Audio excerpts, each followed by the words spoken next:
আসসালামু আলাইকুম, আমি রোমা মাহমুদ। আমার আপুরা আমাকে চিনে, যারা আমাকে এই পেজটা ফলো করে তারা প্রত্যেকেই আমাকে চেনে। আজকে আমার আপুদের সাথে আমি একটা দুঃখের কথা শেয়ার করতে চাই। সবসময় তো আসলে কাজ নিয়ে আলোচনা করি, তাই না? একটু দুঃখের কথা আলোচনা করি। সেটা হচ্ছে যে আমার এই পেজে আমার আপুরা আমাকে বেশিরভাগই আমার ড্রয়িংগুলোর জন্য, আমার ক্রিয়েটিভিটি, আমার কাজের জন্য আমাকে ভালোবাসে।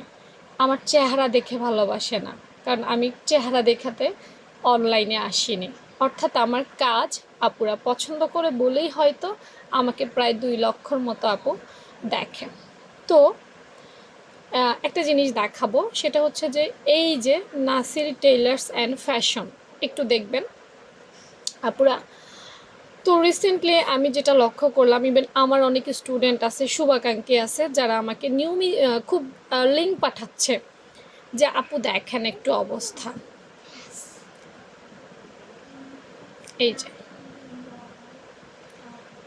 যারা আমাকে ফলো করেন জানেন, তারা দেখেন যে এই ছবিগুলো আমার দেখলেই বোঝা যায় নাকি ছবিগুলো আমার না।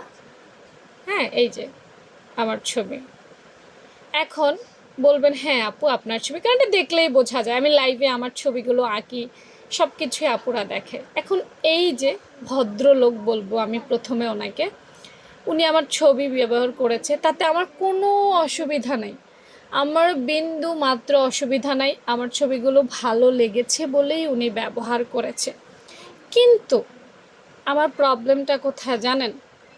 আমার প্রত্যেকটা ছবিতে আমার নাম লেখা থাকে প্রশিক্ষক রোমা, বা আমার চ্যানেলের নাম লেখা থাকে, বা আমার পেজের নাম লেখা থাকে প্রত্যেকটা ছবিতে। কিন্তু এই যে ভদ্রলোক, এখন আর ওনাকে আমি ভদ্রলোক বলবো না। কারণ হচ্ছে উনি আমার প্রত্যেকটা ছবিকে দেখেন এডিট করে নাসির টেইলার্স অ্যান্ড ফ্যাশন লিখে দিয়েছেন। আপনি আমার ছবি ব্যবহার করেছেন, আমার তাতে অসুবিধা নেই।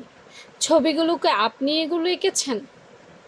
একটা মানুষের কাজকে কতটা অসম্মানিত করতে পারেন আপনারা। আপনাদের মতো মানুষরা অনলাইনে এখন, আপনাদের কারণে যারা সত্যিই অনলাইনে ভালো কিছু করতে চায়, যারা সত্যিই মেধা শ্রম বুদ্ধি দিয়ে এগোতে চায়, আপনাদের মতো মানুষদের জন্য প্রশ্নের সম্মুখীন হয়।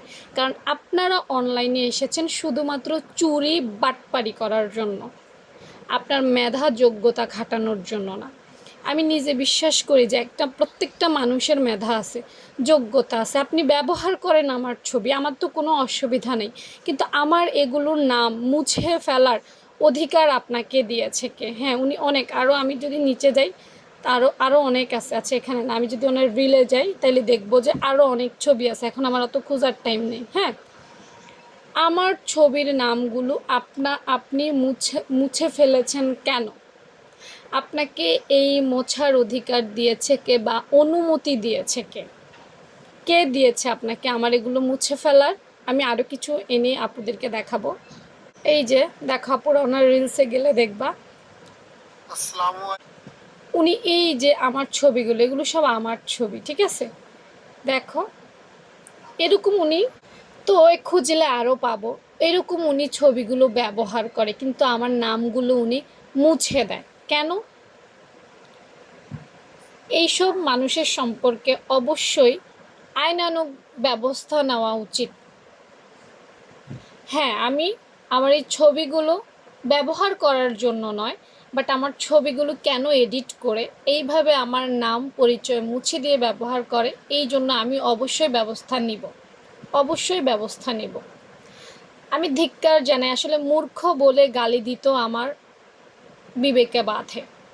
কারণ অনেক ভাইয়া আছে, আপু আছে, অনলাইনে সেলাই কাজ করে, অনেক আছে, নিজেদের ক্রিয়েটিভিটি দিয়ে নিজেরা সুন্দর মতো কাজ চালাচ্ছে। আমি আমার মতো কাজ চালাচ্ছি, তাই না?